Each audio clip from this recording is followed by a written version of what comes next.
నేను ఇక్కడికి వచ్చిన వాహనం కూడా నా సొంత వాహనం, దాంట్లో డీజిల్ కూడా పోసుకుని నా సొంత నిధులతో, ఎక్కడ ప్రభుత్వం పైన ఆధారపడకూడదని మా తల్లి భువనేశ్వరి గారు నాకు చిన్నప్పటి నేర్పించారు. అదే రీతిలో ముందరకెళ్తున్నా.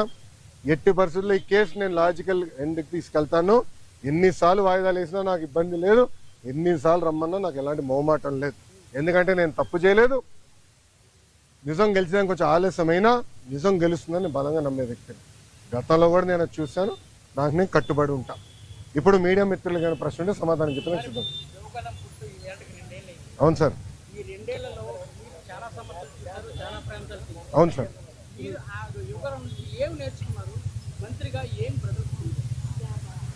అన్న నేను స్టాన్ఫర్డ్లో ఎంబీఏ చేశా. నేను స్టాన్ఫర్డ్ ఎంబీఏకి అప్లై చేసినప్పుడు ఒక ప్రశ్న ఉంటుంది స్టాన్ఫర్డ్లో, వై స్టాన్ఫర్డ్ ఎంబీఏ అని. అంటే ప్రైవేట్ రంగం నుంచి రాజకీయాల్లోకి నేను రావాలనుకుంటున్నా, ఏదో ఒక టైంలో వస్తాను, స్టాన్ఫర్డ్ ఎంబీఏ నేను ప్రిపేర్ చేస్తున్నాను భావిస్తున్నా అనుకున్నా అని రాశా. కానీ అక్కడికి వెళ్ళి చదువుకున్నారు, నాకు అర్థమైందంటే స్టాన్ఫర్డ్ ఎంబీఏ బిజినెస్కి మంచిది అని. పాదయాత్ర రాజకీయాల్లో ఒక ఎంబీఏ లాంటిది. ఎందుకంటే ప్రజలకి దగ్గర ఉంటాం, నిరంతరం ప్రజల సమస్యలు తెలుసుకునేవాడిని. సో ఇప్పుడు ఎవరన్నా నాకు అర్జీ ఇచ్చినా, నన్ను ఎవరన్నా కలిసినా, ఒక మెసేజ్ నాకు వచ్చినా, తన వెనకాల ఎంత కష్టం ఉందో నాకు ఇప్పుడు అర్థం చేసుకోగలుగుతాను. సో యువగలం పాదయాత్రలో కూడా నేను అనేక హామీలు ఇచ్చాను. ఒక్కొక్క హామీ నిలబెట్టుకుంటూ వెళ్తున్నాను. ఇచ్చిన ప్రతి హామీ నేను నిలబెట్టుకున్నాను, దాంట్లో ఎలాంటి సందేహం లేదు. రెండోది, యువగలం పాదయాత్ర అయిందని నిరంతరం ప్రజల్లో ఉండాలని నా కోరిక. సో అమరావతిలో కూడా, ఎందుకంటే నాకు మంత్రిగా నాకు బాధ్యతలు ఉంటాయి కనుక నేను ప్రజల్లో ఉండాలంటే నిరంతరం ప్రజల్ని కలవాలని ప్రజా దర్బారు పెట్టుకున్నా. ఇక్కడ కూడా మీరు చూస్తే వైజాగ్ వచ్చి మీరే ఉన్నారు, కోర్టు కొంచెం లేట్ అవుతుందని పరిగెత్తుకుంటూ వచ్చే తప్ప మళ్ళీ ఇప్పుడు వెనక్కి అక్కడికి వెళ్తున్నా, పార్టీ హౌస్కి వెళ్తున్నా, ప్రజల దగ్గర అర్జీలు తీసుకుంటున్నా, వాళ్ళ సమస్యలు పరిష్కరించే మార్గం నేను ఎత్తుకున్నాను. ఆల్రెడీ మేము రాసుకున్నాము, అది సంబంధించిన మంత్రులందరి దగ్గర పంపించాను. ఆర్థిక శాఖ మంత్రి కేశవ్ అన్న కూడా చర్చించాను. దానికోసం ప్రత్యేక నిధులు కూడా ఆయన కేటాయిస్తానని నాకు హామీ ఇచ్చారు. వచ్చే బడ్జెట్లో అది ఉంటుంది. తప్పనిసరిగా ఇచ్చిన ప్రతి హామీ మేము నిలబెట్టుకున్నాం. ఎస్టిమేట్స్ అని మార్చి వరకు వస్తుంది.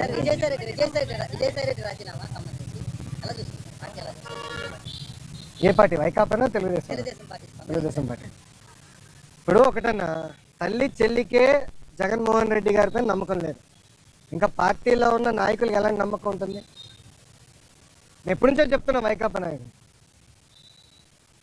డబ్బుల కోసం పార్టీనే అమ్మేస్తాడు ఈయన అని. ఇప్పుడు నిజం అవుతుంది కదా. ఒక్కొక్కరు రాజీనామా చేసుకుంటూ వెళ్తున్నారు. దానిక నేను శిక్ష పడదని నేను ఎక్కడన్నాను తల్లి? నో ఐఎమ్ సారీ, నేను ఎక్కడన్నా శిక్ష పడదని? ఇప్పుడు లిక్కర్ కానివ్వండి, ఇప్పుడు ఒకటమ్మా, 2019 నుంచి 24 వరకు మేము అందరం ప్రజల్లో ఉన్నాం. పాదయాత్రలో కూడా నేను చెప్పా, ఎవరు నేను వదిలిపెట్టాను, ఏ అధికారులు రాజకీయ నాయకులు చట్టాన్ని ఉల్లంఘించారు ఎవరిని వదిలిపెట్టాను. ఇప్పుడు దర్యాప్తు జరుగుతుంది, ఇన్వెస్టిగేషన్ జరుగుతుంది, త్వరలోనే అన్ని బయటకు వస్తే నేను భావిస్తున్నాను. So let investigation get completed అమ్మా. ఇక్కడ విజయసాయి రెడ్డి గారు ఉన్నారు, లేదంటే ఎల్లయ్య పుల్లే ఉన్నారనేది టైంలో ఉన్నట్టాలి కదమ్మా. సో ఇన్వెస్టిగేషన్ జరగకుండా నేను ముందరే మారడం కూడా కరెక్ట్ కాదు. Let investigation happen. Yes yes మీరు కాకినాడ పోర్ట్ విషయం కూడా మీ అందరు తెలిసిన విషయమే. కాకినాడ పోర్ట్ కూడా అడ్డగోలుగా తుపాకులు పెట్టి రూపాయి ఆస్తిని సుమారుగా 6 పైసలకి కొట్టేసానికి ప్రయత్నించారు. కొట్టేశారు, క్షమించాలి, ప్రయత్నం కాదు, కొట్టేశారు, ట్రాన్స్ఫర్ చేసుకున్నారు. కేసు పడింది, దానిపైన ఈడీ వాళ్ళు కూడా లవ్ లెటర్లు రాశారు విజయసాయి రెడ్డి గారికి. రా బిడ్డ రా అని ఇంటికి. అన్నీ బయటకు వస్తున్నాయి కదా, సిమిలర్ వ్యాషన్ దీనిపైన కూడా కంప్లైంట్లు వస్తాయి, తప్పనిసరిగా యాక్షన్ తీసుకుంటాం.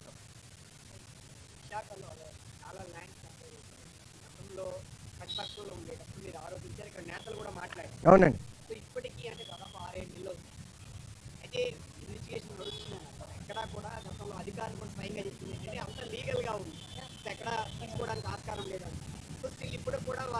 సో ప్లీజ్ బీ పేషెంట్, ఓపిక పట్టండి స్వామి, దర్యాప్తు జరుగుతుంది కదా. అవునండి, ఇప్పుడు మనం కూడా మాట చెప్పా, ప్రభుత్వ పరిస్థితి గురించి కూడా దయచేసి ఒకసారి ఆలోచించండి. గత ప్రభుత్వం చేసిన అవినీతులన్నిటిపైన ఒకేసారి నేను దర్యాప్తు చేయాలంటే ఇంకా లా అండ్ ఆర్డర్కి పోలీసులు మిగలరమ్మా. ఎందుకంటే భూ అక్రమాలు కానీ, ఇసుక అక్రమాలు కానీ, మద్యం అక్రమాలు కానీ, గాలి కూడా అమ్మేశారు స్వామి. ఇంకా లా అండ్ ఆర్డర్కి పోలీసులు ఉండేదాకా ఉండదు. ఎందుకంటే ఒక్కొక్క ఇన్వెస్టిగేషన్ చాలా డీప్గా వెళ్ళాలి, పకడ్బందీగా చేయాలి. ఇప్పుడు లిక్కర్ ఉంది, చాలా పకడ్బందీగా చేస్తున్నారు. ఎవరెవరికి ఎప్పుడెప్పుడు ఎంత డబ్బులు ఎవరి చేతుల నుంచి మారినాయి మొత్తం వివరాలన్నీ సేకరించారు. సో ఇన్వెస్టిగేషన్ చాలా వేగవంతంగా జరుగుతుంది. ఒక్కొక్కటి చేయలేండి, అన్నీ ఒకేసారి చేసేది కెపాసిటీ మటుకు ప్రభుత్వానికి ఉండదు. ఎందుకంటే గతంలో అన్ని అక్రమాలు జరిగినాయి. నేను కూడా దీనిపైన చాలా స్పష్టంగా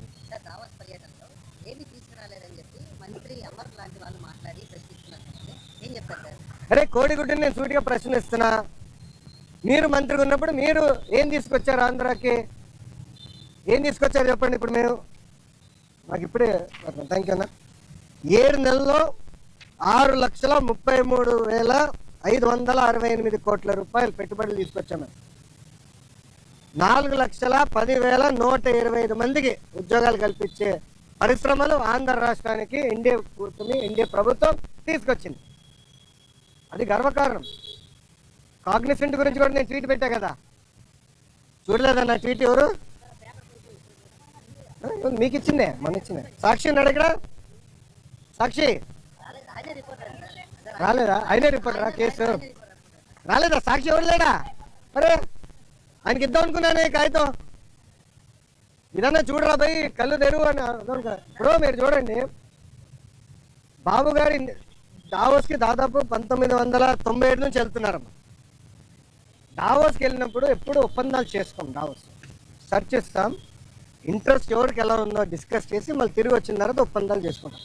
ఇప్పుడు దీంట్లో మీరు చూస్తే విచిత్రం, ఆర్సిలర్ మిత్తల్ది దీంట్లో ఒప్పందం లేదు. సరే, ఆర్సిలర్ మిత్తల్ది 1,35,000 కోట్ల రూపాయలు పెట్టుబడి అనేది ఉంది. కానీ ఆర్సిలర్ మిత్తల్ది ఒప్పందం లేదు, ఎంఓయూ లేదు. మాకు ఎంఓయూ లేదు ఆర్సిలర్ మిత్తల్తో, మాకు ఎలాంటి ఎంఓయూ లేదు. ఎందుకంటే వాళ్ళు అన్నారు ఎంఓయూ ఎందుకు సార్, డైరెక్ట్ వర్క్కి వెళ్దాం అన్నారు. వాడు మమ్మల్ని తప్పడతారా? ఇప్పుడు వాళ్ళకి మన మెటీరియల్ టైప్ చేసాం ఎన్ఎండిసి నుంచి, ఎన్వైరన్మెంటల్ క్లియరెన్సెస్ మేము కోఆర్డినేట్ చేస్తాం. వాళ్ళు భూమి ఎత్తికి కూడా భూమి కేటాయింపులు కూడా పూర్తి చేస్తాం. 6-7 నెలల్లో పనులు ప్రారంభించే లక్ష్యంతో మేము పనిచేస్తున్నాం. ఎన్నికలకు వెళ్ళే లోపల ఫస్ట్ ప్రొడక్షన్ అవ్వాలనేది మేము చేస్తున్నాం. అది కూడా మమ్మల్ని తప్పడతారు.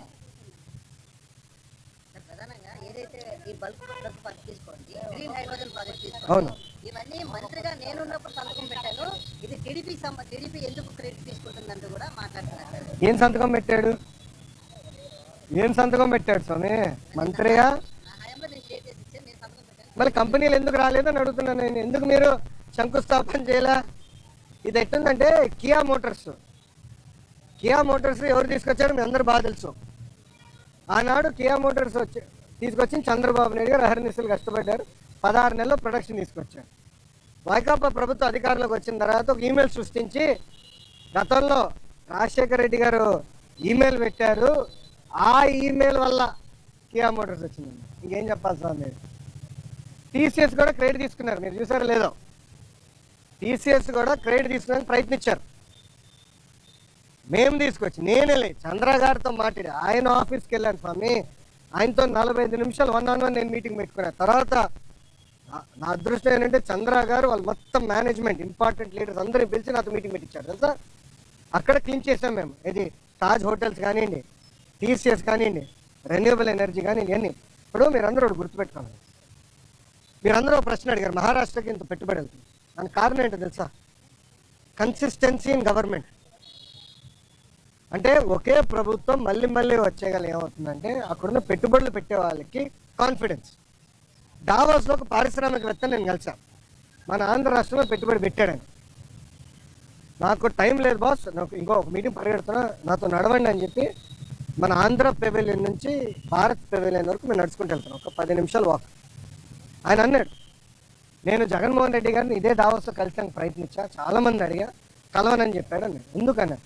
మీరు తెలుగుదేశం పార్టీ హయాంలో పెట్టుబడులు పెట్టారు కదా అంటే, మీరు తెలుగుదేశం పార్టీ కంపెనీ, అది వరల్డ్ రినౌండ్ కంపెనీ. కనీసం వాళ్ళ సమస్యలు పరిష్కరించేదానికి గత ముఖ్యమంత్రి గారు కానీ ఇండస్ట్రీస్ మంత్రి కానీ కలవలేదు. నేను మంత్రి అయినా ఐటీ వాళ్ళతో మీటింగ్ పెట్టాను. వాళ్ళు కూడా చెప్పారు కదా మీటింగ్లో, ఫస్ట్ టైం గత 5 సంవత్సరాలు ఫస్ట్ టైం ఐటీ ఇండస్ట్రీతో మీటింగ్ పెట్టేది మీరు ఒక్కరే అని. ప్రజలు కూడా ఆలోచించాలి. ఈరోజు గుజరాత్లో 5వ సారి బీజేపీ ప్రభుత్వం ఏర్పడింది గుజరాత్. దానివల్ల మీరు చూస్తే గుజరాత్ నిన్న స్పీడ్గా అభివృద్ధి కార్యక్రమాలు ముందరికెళ్తుంది. మహారాష్ట్ర కన్సిస్టెంట్గా మళ్ళీ ప్రభుత్వం వచ్చింది. సో కన్సిస్టెన్సీ ఉండే గల పెట్టుబడులు పెట్టడానికి పారిశ్రామికవేత్తలు ముందరికి వస్తున్నారు, వాళ్ళు పెట్టుబడులు పెడుతున్నారు, ముందరికి వెళ్తున్నారు. ఈ మన రాష్ట్రంలో ఏమైందంటే 2014 నుంచి 19 వరకు ఒక స్పీడ్గా వెళ్ళాం, కరెక్ట్గా వచ్చి బ్రేక్ పడింది. బ్రేక్ ఎలా పడింది కూడా నేను చెప్తాను. పీపీఎల్ రద్దు చేయలేదా? ఒకే రాజధాని వద్దు 3 రాజధానులని ఒక రాజకీయ గేమ్ ఆడలేదా? దానివల్ల ఎవరు నష్టపోయారండి? ఆంధ్ర రాష్ట్ర ప్రజలు నష్టపోయారు, ఉత్తరాంధ్ర ప్రజలు నష్టపోయారు, రాయలసీమ ప్రజలు నష్టపోయారు. దయచేసి ప్రజలందరికీ గమనించాలి. అందుకే మన ప్రధానమంత్రి గారు కానివ్వండి, ముఖ్యమంత్రి గారు కానివ్వండి, నేను కూడా నా స్పీచ్లో విశాఖపట్నంలో మళ్ళీ ఎన్డీఏ కూటమి గెలవాల్సిన అవసరం ఉందని చెప్పాను. మాకు ఇంకా 4 సంవత్సరాలు 5 నెలలు ఉంది ఎన్నికలకి. 4 సంవత్సరాలు 4 నెలలు 5 నెలలు ఉంది ఎన్నికలకి. ఎందుకంటున్నానంటే కన్సిస్టెన్సీ ఆఫ్ గవర్నమెంట్ ఉంటేనే కాన్ఫిడెన్స్ ఉంటుంది. దావాస్లో చాలా మంది నన్ను అడిగిన ఒక ప్రశ్న ఏంటి సార్, మీరు బాగున్నారు, చంద్రబాబు నాయుడు గారు మేము నమ్ముతాం, కానీ జగన్మోహన్ రెడ్డి అనే వ్యక్తి గెలవడానికి గ్యారంటీ మీరు ఇస్తారా అని అడిగారు. గతంలో మేము చాలా ఇబ్బంది పడ్డాము, మరి జగన్మోహన్ రెడ్డి గెలవడానికి గ్యారంటీ ఏంటని అడుగు. అమర్ రాజా బ్యాటరీ మీకు అందరు తెలుసు కదా. అమర్ రాజా బ్యాటరీ ఒక brand. Amar Raja battery corporate headquarters Chittoor జిల్లాలో ఉంది. వాళ్ళు కట్టే పన్నులో ఇన్కమ్ ట్యాక్స్లో ఆంధ్ర రాష్ట్రానికి ఎక్కువ భాగం వాటా వస్తుంది. ఎందుకంటే వాళ్ళ హెడ్ క్వార్టర్స్ ఆంధ్ర రాష్ట్రం. ఆంధ్ర రాష్ట్రంలోనే highest tax payer Amar Raja battery. Amar రాజా బ్యాటరీని వేధించలేదా గత ప్రభుత్వం? ఇదే కోడిగుడ్డుని అడుగుతున్నా, నువ్వు వేధించలేదా? సైకోని అడుగుతున్నా, నువ్వు వేధించలేదా? లేబర్ రేట్ చేయించావు, పొల్యూషన్ రేట్ చేయించావు. అది మా సొంత జిల్లాలో ఉంది. 30 సంవత్సరాల నుంచి మా జిల్లాలోని ఒక్కరికి లెడ్ పాయిజనింగ్ అవ్వలేదు స్వామి 30 సంవత్సరాల్లో. ఎందుకంటే వాళ్ళు highest ethics, highest standards maintain చేసే పని. అలాంటి కంపెనీని వెంటాడి వెంటాడి వెంటాడి ఏడిపిస్తే ఎవడొస్తాడండి పెట్టుబడి పెట్టేదాన్ని? ప్రజలు కూడా గమనించాలండి, ప్రజలు సీరియస్గా ఆలోచించాలి. ఎందుకంటే ఈరోజు ఒక్కొక్క పారిశ్రామికవేత్తను ఒప్పించేదానికి ఎంత కష్టపడాల్సి వస్తుంది మాకు. ఇప్పుడు కాగ్నిసెంట్ నేను ఎక్కడ కలిసానండి, కాగ్నిసెంట్ చైర్మన్ వాళ్ళ పెవిలియన్కి వెళ్ళి నేను కలిసాను. మంత్రిగా నాకు అవసరమా వేరే వాళ్ళ ఆఫీస్కి వెళ్ళి కలిసి? నేను వెళ్ళా, ఎందుకు వెళ్ళా? మన పిల్లల కోసం నేను కమిట్మెంట్ ఇచ్చా, వాళ్ళ కోసం వెళ్ళాలని పెవిలియన్కి వెళ్ళా. త్వరలోనే మంచి న్యూస్ కూడా వస్తుంది, ఉత్తరాంధ్ర విశాఖపట్నంకి వస్తుంది. స్వామి ఏంటండి ఏంటండి? దావోస్లో కాదండి, జ్యూరిక్లో. Okay sir. అమ్మ రోజా గారికి జ్యూరిక్కి దావోస్కి తేడా ఏంటో తెలియదు, నన్ను ఏం చేయమంటారు స్వామి? పాపం తెలీదు, దాంత అవగాహన లేనట్టుంది. కొంచెం వాస్తవం ఏంటి, జ్యూరిక్లో మేము దిగిన రోజు తెలుగు వాళ్ళందరూ బాబు గారిని కలవాలంటే మండే ఆఫ్టర్నూన్ 700 మందితో, ఎందుకంటే అక్కడ అందరూ బాగా కష్టపడతారు ఉద్యోగాలకు వెళ్ళే వ్యక్తి. మండే ఆఫ్టర్నూన్ 700 మందితో మీటింగ్ పెట్టుకుంది. అక్కడ ఒక అతను నాకు ఎత్తాడు, చూపించాడు పేపర్, అన్న రెడ్ బుక్ గురించి మాట్లాడు అని చెప్పాడు. అతనికి సమాధానం చెప్తూ నేను మాట్లాడా, డావోస్లోనే మాట్లాడా. రెండోది మళ్ళీ చెప్తున్నా, రెడ్ బుక్ గురించి ఎందుకు వాళ్ళు భయపడుతున్నారు? రెడ్ బుక్లో విశాఖపట్నంలో చెప్పా, విజయనగరంలో ముగింపు సభలో కూడా చెప్పా. రెడ్ బుక్లో నేనేం చెప్పా, ఏ అధికారులు నాయకులు చట్టాన్ని ఉల్లంఘించి ప్రజల్ని, తెలుగుదేశం పార్టీ కార్యకర్తలు ఇబ్బంది పెట్టారో వాళ్ళని నేను వదిలిపెట్టను అన్నా. ఎందుకు భయపడుతున్నారు స్వామి? చట్టాలు ఉల్లంఘించే వాళ్ళు అన్నాను కదా, ఎందుకు భయపడుతున్నారు? చట్టాలు ఉల్లంఘించినప్పుడు ఆగి ఇంట్లో పడుకోండి అంటే భయపడుతుంది, చట్టం ఉల్లంఘించింది. రాజకీయ సన్యాసం మీరు ఎంత భయపడవచ్చు కదా, అది ఆయన నడితే బాగుంటుంది కదా సార్, నాకేం తెలుసు. నేను చట్టాన్ని ఉల్లంఘించే వాళ్ళని ఇబ్బంది పెడతాను నేను.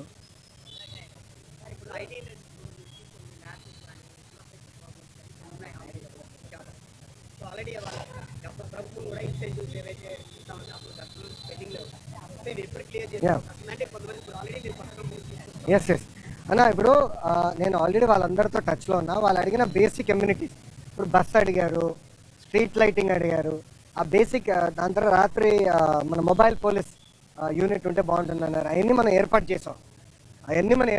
ఇన్సెంటివ్స్ విషయంలో కూడా నేను కేశవంతో మాట్లాడి త్వరలోనే అది రిలీజ్ చేస్తాను, అది సందేహం లేదు. కొత్త కంపెనీస్ ఆల్రెడీ ఇప్పుడు టీసీఎస్, ఇది ఓపెన్ బుక్, అది విషయం లేదు, రెడ్ బుక్ కాదు, ఓపెన్ బుక్ కూడా మేము గ్రెయిన్ అంటే చాలా స్పష్టంగా వాళ్ళు ఆల్రెడీ భూముల కోసం కూడా ఎత్తుకుతున్నారు. త్వరలోనే భూములు కేటాయించి వాళ్ళ క్యాంపస్ కూడా ప్రారంభించబోతున్నారు. ఈ లోపల టెంపరీగా వేరే బిల్డింగ్స్ కూడా ఏర్పాటు చేస్తాం. ఎస్, ఐటాప్ ఉంది ఇంకా. నన్ను ఐటాప్ ఇస్ స్టిల్ కంటిన్యూయింగ్. వాళ్ళు డైరెక్ట్గా నాతో టచ్లో ఉన్నారు. డైరెక్ట్లీ టచ్ ఉంది. అవసరం లేదండి, వాట్సాప్ మెసేజ్. చాలా మంది నాకు జస్ట్ ఒక మెసేజ్ పెడితే నేను పరిగెడుతున్నా. నాకు ఎలాంటి డౌట్ లేదు. 3 months 90 రోజుల్లో వస్తుంది సార్. టీసీఎస్ 90 రోజుల్లో ఆఫీస్ ప్రారంభించబోతుంది. క్యాంపస్ కోసం భూమి ఎత్తికాము, అది వాళ్ళు చూస్తున్నారు. ఫైనలైజ్ అయిన తర్వాత అదొక 2-3 సంవత్సరాలు పడుతుంది. కట్టాలి కదా, క్యాంపస్ అనేది టైం పడుతుంది. మినిమం 2 years పడుతుంది క్యాంపస్ కట్టడానికి. ఈ లోపల టెంపరీ అంటే రెంట్కి తీసుకుని అకామిడేషన్ స్టార్ట్ చేస్తాం. మళ్ళీ అన్నడితో ఏంటి సార్ అంత న్యూస్ మీ దగ్గర ఉంటే? అవును, నీకే నాకని బాగా తెలుసు. మళ్ళీ మీరే వాళ్ళ అది టెక్నికల్గా నేను చెప్పకూడదు స్వామి. ఎన్డీఏలో ఉన్నాను, నాన్ డిస్క్లోజర్ అగ్రిమెంట్ సైన్ చేశాను నేను చెప్పకూడదు. ప్లీజ్ అండర్స్టాండ్, లీగలీ బైండింగ్ కదమ్మా. మళ్ళీ నేను ఇదే కోర్టుకి రావాలి. ఓకే, అది నేను ఎందుకంటే అది ఎన్డీఏలో ఉన్నాం కనుక అయిందమ్మా.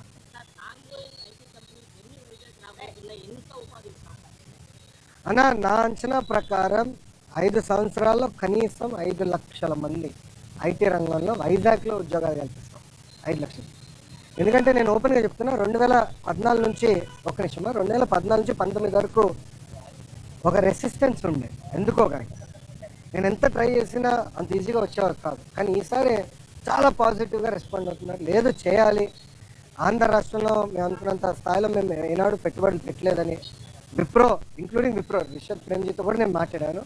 వాళ్ళతో కూడా డిస్కషన్ చేశాను. సో అందరు కూడా ఇప్పుడు ఎక్స్పాన్షన్ మోడ్లో ఉన్నారు. లేదు ఎట్టి పరిస్థితుల్లో వైజాగ్లో చేయాలని తప్పంత ఉన్నారు. నేను అనుకుంటూ కనీసం 5 లక్షల మందికైనా చేయగలుగుతాను అవుతుంది.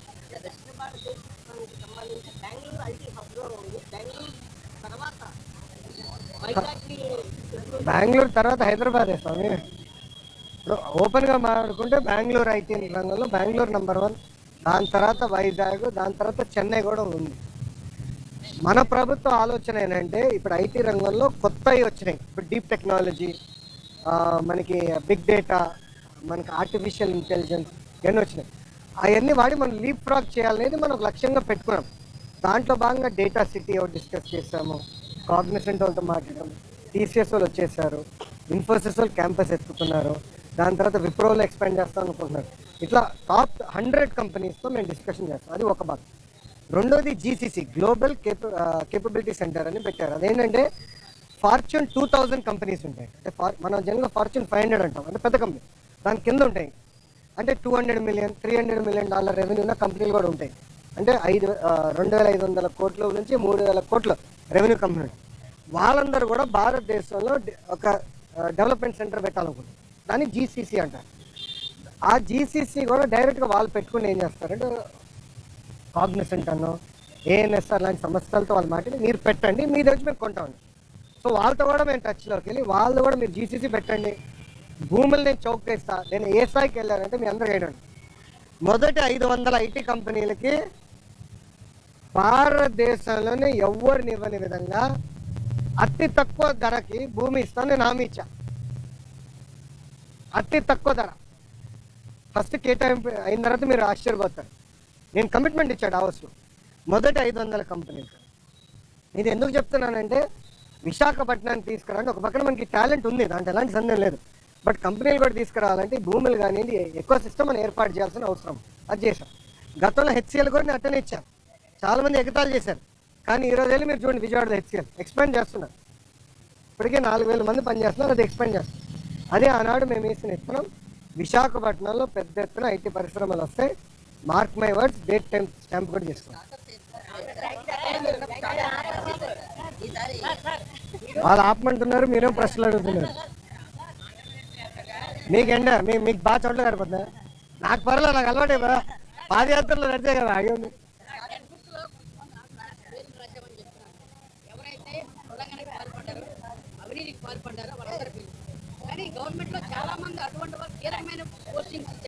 ఎవరికి ఇచ్చామండి కీలకమైన పోస్టింగ్? ఎవరికి ఇచ్చాం స్వామి? మీరు చూస్తే చాలా మంది IAS officers waiting for posting. వినండి కొంచెం, నేను కూర్చోండి. చాలా మంది ఐపీఎస్ ఆఫీసర్స్ కూడా వెయిటింగ్ ఫర్ పోస్టింగ్. ఆల్రెడీ కేసులు కూడా పెట్టాము, ఇన్వెస్టిగేషన్ జరుగుతున్నాయి. రానియండి, 1 by 1 చేయలేండి సార్. మీకు సిస్టమేటిక్. ఇది కక్ష సాధింపు కాదు, చట్టం ప్రకారం నేను వెళ్ళాలి. Let me do my duty.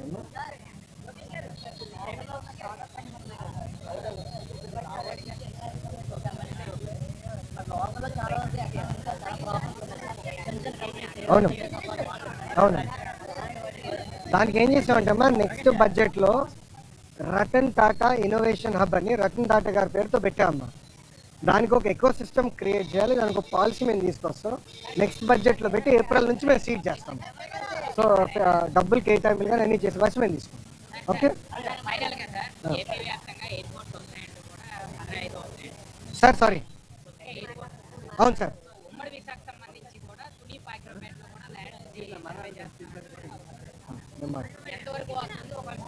మంచి పాయింట్. నేను మాట్లాడతాను సార్. ఇప్పుడు పాయకరావుపేట తుని ప్రాంతంలో ఎయిర్పోర్ట్ గురించి అసలు అది ఒకసారి నేను రాముతో మాట్లాడి, మళ్ళీ రాము అంటే వైకాపాలు ఏడుస్తున్నారంటే మధ్యన. మొన్న రాము అంటేనే ఏడ్చారు ఏంటో నాకు అర్థం. రాముని రాము కాకపోతే ఏమన్నాలి, రాముడు మంచి బాలుడు అనాలా ఏంటి? సో రాముతో నేను మాట్లాడి వెల్కమ్ బ్యాక్ అమ్మా, కొంచెం టైం లేదు.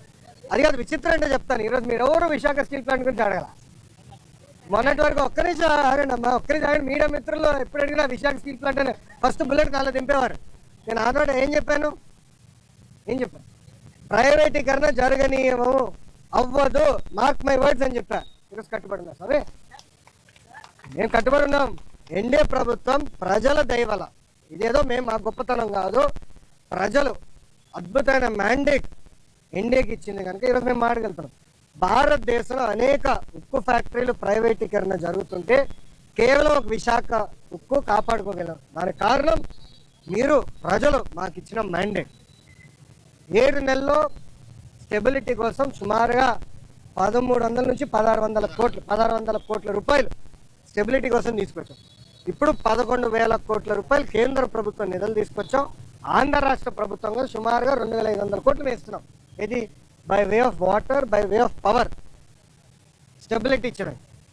సో ఉక్కు ఫ్యాక్టరీలో ఉన్న ఉద్యోగస్తులను కూడా కోరేది ఏంటంటే, ఇది రెండోసారి మన కేంద్ర ప్రభుత్వం బెయిలౌట్ ఇస్తుంది. మొదటిసారి ఇట్లనే ఎన్డీఏ ప్రభుత్వంలో తెలుగుదేశం పార్టీ భాగస్వామి అయినప్పుడు ఆనాటి ప్రధానమంత్రి వాజ్పేయి గారు సుమారుగా 13,000 కోట్లు ఇచ్చారు, 1,300 కోట్లు ఇచ్చారు. ఇప్పుడు 11,000 కోట్ల రూపాయలు ఇస్తున్నారు. ఇదంతా మనం దేశం కోసం మనం తిరిగి ఇవ్వాల్సిన బాధ్యత మనది. ఇదంతా ఎక్విటీ రూపంలో వస్తుంది, అప్పు కింద కాదు, మొత్తం ఎక్విటీ రూపంలో వస్తుంది. కానీ ఉక్కు ఫ్యాక్టరీ ఉద్యోగస్తులు కూడా నేను కోరేది ఏంటంటే, కష్టపడతాం, డివిడెండ్ల ద్వారానో ఉద్యోగాల ద్వారానో తిరిగి దేశానికి మనం చెల్లిద్దామని నేను కోరుతాను.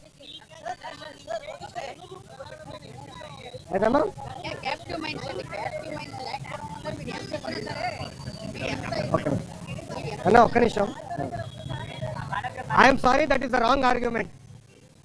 ఈరోజు ఆర్సిలర్ మిత్తల్ క్యాప్టివ్ మైన్ లేకుండా ఇన్వెస్ట్ చేస్తుంది. ఎన్ఎండిసితో టైప్ అయ్యి క్యాప్టివ్ మైన్ లేకుండా వాళ్ళు ఇన్వెస్ట్ చేస్తున్నారు కదా. వాళ్ళు 14 మిలియన్ మెట్రిక్ టన్ ప్లాంట్ వాళ్ళు ఇన్వెస్ట్ చేస్తున్నారు 2 దశల్లో. సో అది కావాలని ఇన్ఎఫిషియన్సీని దాంట్లోకి దోస్తున్నారు. మీరు ఉద్యోగస్తులు అడగండి, కొంతమంది సీఈఓలుగా వచ్చిన వల్ల ఇవన్నీ ఇబ్బందులు వచ్చినాయి. పకడ్బందీగా ఏర్పాటు చేయాలి. అది నిర్మలా సీతారామన్ గారితో కూడా చంద్రబాబు నాయుడు గారు మొన్న ఢిల్లీలో మాట్లాడారు. మీరు చూస్తారు కదా, విశాఖ ఉక్కుని సెట్ చేస్తాం, highest profit making iron steel factory చేసే బాధ్యత మేము తీసుకుంటాం.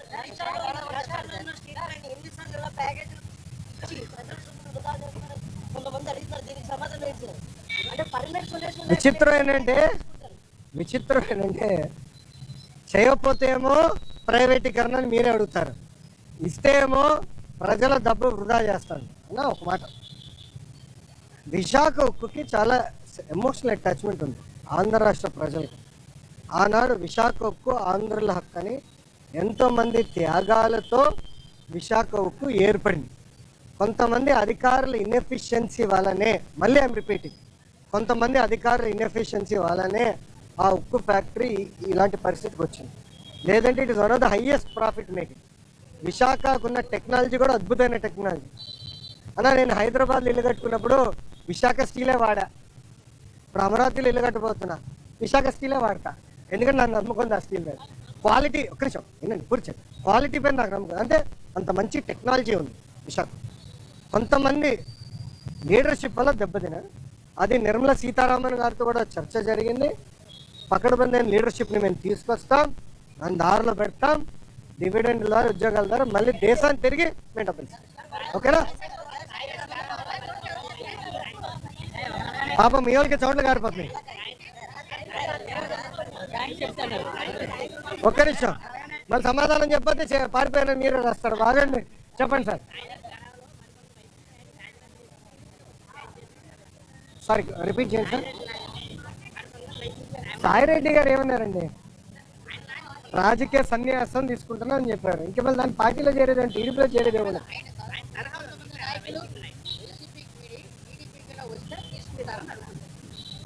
అది case by case we will decide.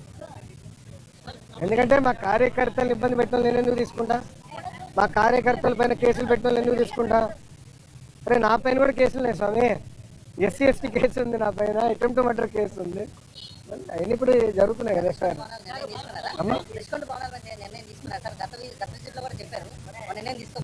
తీసుకోవాలమ్మా, ప్రజలకు ఓపెన్ చేయమంటారా? చూడాలేమో ప్రజలు కూడా. ఒక 3 నెలలు ఓపెన్ చేద్దాం.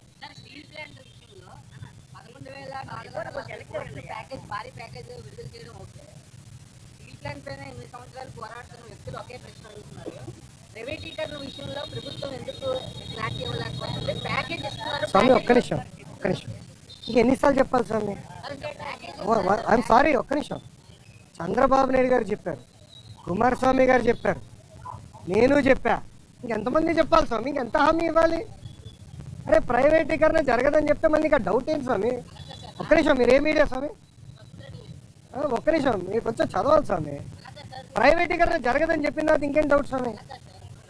నేను స్ట్రైట్ క్వశ్చన్ మిమ్మల్ని అడుగుతున్నా.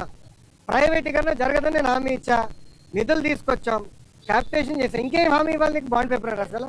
ఒక నిమిషం, బాండ్ పేపర్ రాసేవాళ్ళ నీకు? అరే అందరు జగన్ లాగా ఉండరు, గుర్తుపెట్టుకో. ఏం స్వామి మీరు కూడా అటు మాడితే?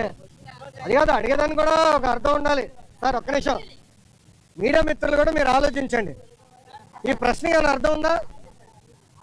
ఇప్పుడు నేను ప్రైవేటీకరణ జరగనీయనని నేను హామీ ఇచ్చా, 7 నెలల్లో ఎంపీ గారు పోరాటం వల్ల, ఎమ్మెల్యేల పోరాటం వల్ల 1600 కోట్ల రూపాయలు తీసుకొచ్చాం.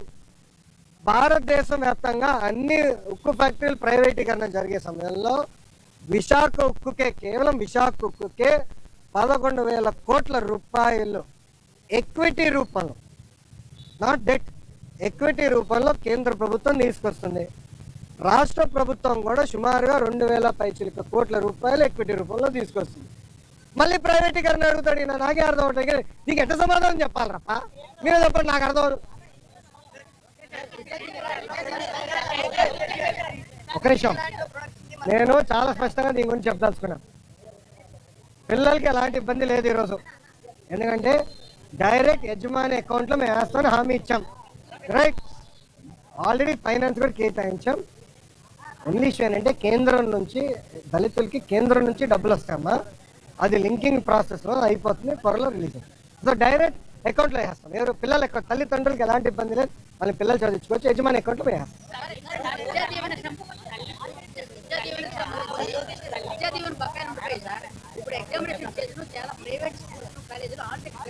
ఒక్క నిమిషం, ఎవరు ఇవ్వట్లేదు నాకు చెప్పండి, కఠినంగా యాక్షన్ తీసుకుంటా. ఒక నిమిషం, నేను యాక్షన్ తీసుకుంటా. ఒక నిమిషం, నేను యాక్షన్ తీసుకుంటా. ఒక్క నిమిషం అమ్మా, నేను పూర్తి చేయనండి సార్. ఆగండి సార్, సార్ మీరు వినండి. మేము కలెక్టర్ గారికి క్లియర్గా చెప్పాము, ఆల్ మేనేజ్మెంట్స్తో మాట్లాడమని చెప్పాము. ఎవరినట్టు చేస్తే కఠినంగా మేము యాక్షన్ తీసుకుంటాం, దాంట్లో ఎలాంటి సందేహం లేదు.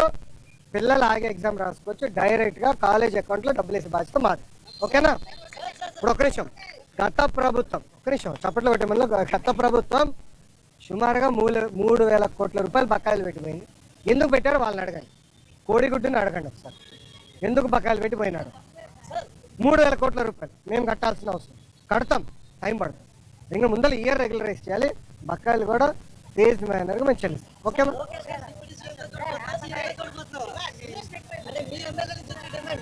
తెలుగుదేశం పార్టీ కార్యకర్తగా చూస్తున్నాను అంతే, నాకు అవసరం లేదు అనా. ఒక్క నిమిషం, చంద్రబాబు నాయుడు గారు నాకు ఏ బాధ్యత ఇచ్చినా ఆహర్నిశలు నేను కష్టపడతా, పని చేస్తా, పార్టీని బలోపేతం చేస్తా, అంతేగాని పార్టీకి చెడ్డ పేరు మటుకు నేను తీసుకురాను. మీరు చూశారు పాదయాత్రకి వెళ్ళా, నా వల్ల పార్టీకి ఏనాడు ఒక ఇబ్బంది కలగదు. నేను ఒక క్రమశిక్షణతో పార్టీ నాకు ఇచ్చిన ప్రతి బాధ్యత నేను నెరవేరుస్తాను, కట్టుబడి ఉన్నా. కొత్త కమిటీల్లో నేను కూడా ఒక చర్చ చేస్తున్నా, రేపు పాలిట్ బ్యూరోలో డిస్కస్ చేస్తున్నా. ఒక వ్యక్తి ఒక పదవిలో 3 టర్ముల కన్నా ఎక్కువ ఉండకూడదు, నేను వ్యక్తిగతంగా నమ్ముతాను. అది నా వ్యక్తిగత అభిప్రాయం, పార్టీ అభిప్రాయం కాదు, నాయకుల అభిప్రాయం కాదు, నా అభిప్రాయం, లోకేష్గా నా అభిప్రాయం. నేను కూడా ఈసారి నేషనల్ జనరల్ సెక్రటరీగా ఉండకూడదని నేను భావిస్తాను. ఎందుకంటే 3 టర్ములు నేను అక్కడనే ఉంటున్నాను, వేరే వాళ్ళు కూడా అవకాశం రావాలి. గ్రామ పార్టీ నుంచి పార్టీలో మూవ్మెంట్ పాలిట్ బ్యూరో వరకు రావాలనేది నా లక్ష్యం, నా ఆలోచన. రైట్ ఆర్ రాంగ్ అది పెద్దలు నిర్ణయిస్తారు, నా ఆలోచన అది. అందుకే ఈసారి నేను కానీ రాము కానీ, మళ్ళీ రాము అంటే ఏడుస్తారు రైకాపాల్లో. ఎందుకు ఏడుస్తారు నాకు తెలియదు. రాము ఏమో నన్ను అన్నంటాడు, నేనేమో రాము అంటాను, ఇద్దరే. సో రాము కూడా మొన్న రాము నేను కూడా మాడుకున్నాను, దావోస్లో కూడా లంచ్ చేస్తుంటే మేము మాడుకున్నాం. సో రాము కూడా ఏదన్నా నేను కూడా వేరే దానికి వెళ్దాం, వేరే వాళ్ళకి అవకాశం ఇద్దాం, పార్టీలో మూవ్మెంట్ రావాలని మేము అనుకుంటాం. ఓకే ఓకేమా? Thank you. ఏంటన్నా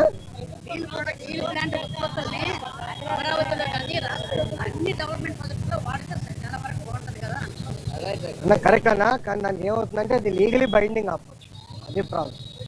అంటే రేపు ఇప్పుడు ఓపెన్ మార్కెట్ ఉన్నప్పుడు ఏమవుతుందంటే, రేపు ఎవరన్నా కోర్టుకు వెళ్ళి ఒకటి కేసు ఇస్తారు, వాళ్ళు ₹1 తక్కువ ఇస్తున్నారండి, ఫినిష్డ్, అడిగే వాళ్ళు గొడవలు అవుతాయి. ఆ ప్రాబ్లమ్స్ అది కూడా డిస్కస్ చేసాం. అది టెండర్ ప్రాసెస్ ఫాలో అవుతుంది, మనం అందరూ ఇబ్బంది పడతాం. ఓకేనా?